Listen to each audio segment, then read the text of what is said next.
Hi YouTube, I'm an amateur archaeologist and I've recorded another video showing my cabinets with all my kind of collections in.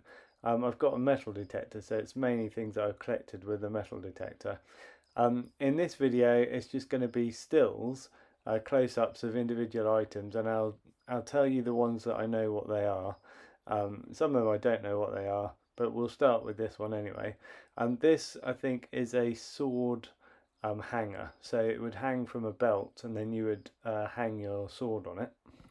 This one I think is another smaller hanger. You can see it's got a snake's head, so maybe this would have been used to hang a smaller, object like a dagger or something. These next two are called crotal bells. This one has still got its sort of ringer intact, this one hasn't. But these would have been used on cattle and that sort of thing, so you could hear where they were. This is a medieval purse handle. It would have had another long bit, like the long bit you can see on here, on the other side as well. This photo is actually upside down. Then it would have had like a cloth bag at the bottom of it, hanging from it. And I'm not sure what this one is. This is part of a Roman fibula brooch with a pin missing. This one is another Roman fibula brooch with the pin. And this is another rather twisted fibula brooch. This is a really nice silver belt buckle with a really nice lizard in the middle. These next couple of buckles are both Tudor as far as I can tell. This one could be much older, but I'm not sure if I want to get my hopes up or not. I found lots and lots of belt buckles that look like these, and I'm not sure what age they are.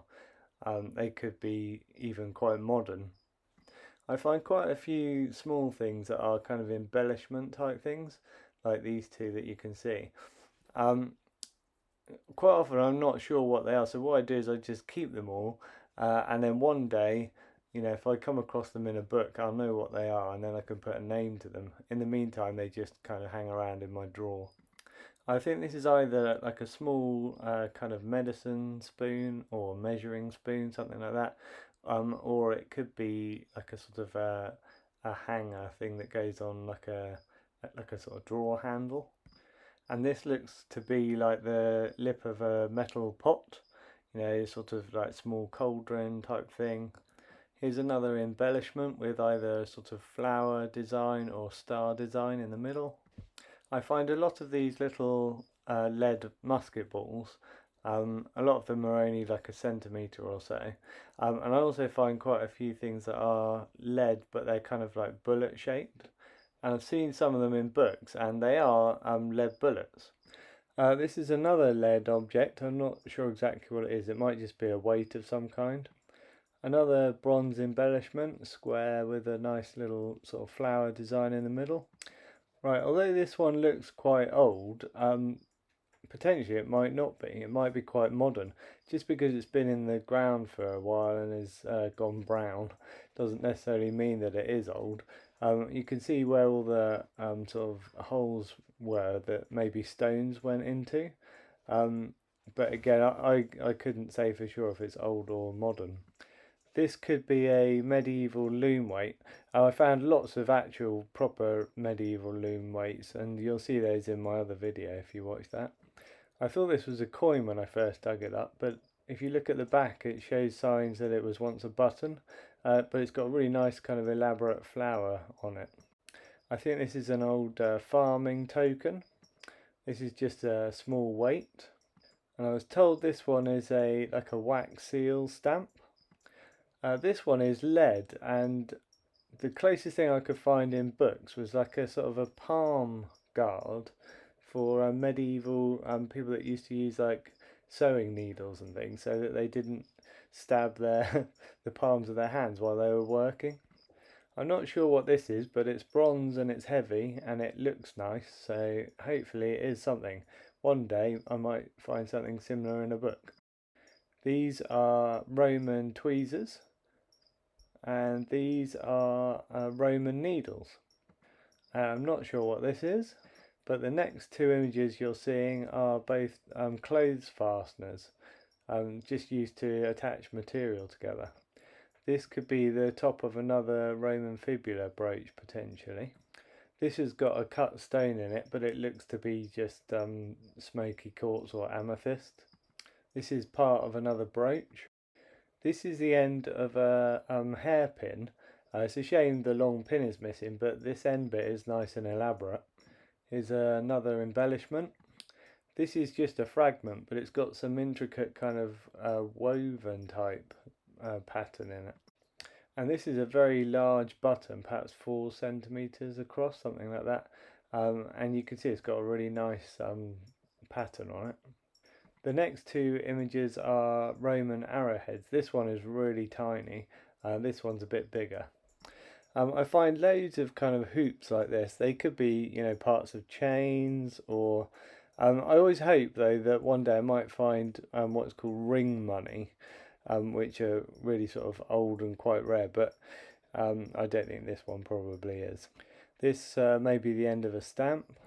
This is a small Roman stylus, and it's amazing to think that this would have been used to write on, sort of clay tablets or wax tablets, something like that. This is a small Roman weight, and it's got the ring and dot design on each surface, which is nice. This could be another end of a Roman fibula brooch. This thing is called a strap junction, and it would have had cords running through it that could be used like a sort of pulley system. The next two things are sort of miscellaneous fragments that I haven't identified yet, but look like something. Right, these are my sort of best coins that I found so far. You couldn't really make these out in my other video because I was kind of just showing you through the drawers, and a lot of them were in packets and things and hard to see. So if you have a look, there are some lead tokens in here as well, medieval lead tokens, but most of these are Roman coins. And I've photographed a lot of these under the microscope so you can see them a bit kind of crisper and make out a lot of the details on them. Okay, I've only ever found a couple of gold objects in my life, and they were a couple of child's bracelets. This that you're seeing here, this is just 2 images of the same bracelet. I actually found a much thinner one as well. This one though is quite thick, it's quite weighty, and it's 22 karat gold, which is pretty much almost pure. And I think I had it valued at about £350, something like that. So it's not bad for something this tiny. I did find one other gold object, which was just somebody's engagement ring after they lost it, but that's different. One day though, I would love to find, like, obviously a slightly older object. I think this bracelet is fairly modern, but I'd love to find some old Celtic coins or something that might end up in a museum, but we shall see. This is a ground axe head from Kent. And these are lots of flint tools that I find fairly locally to where I am. And you can see all of the napped surfaces here. There's lots of scrapers and, arrowheads and that kind of thing. But just have a look, there's quite a few close-ups so you can see.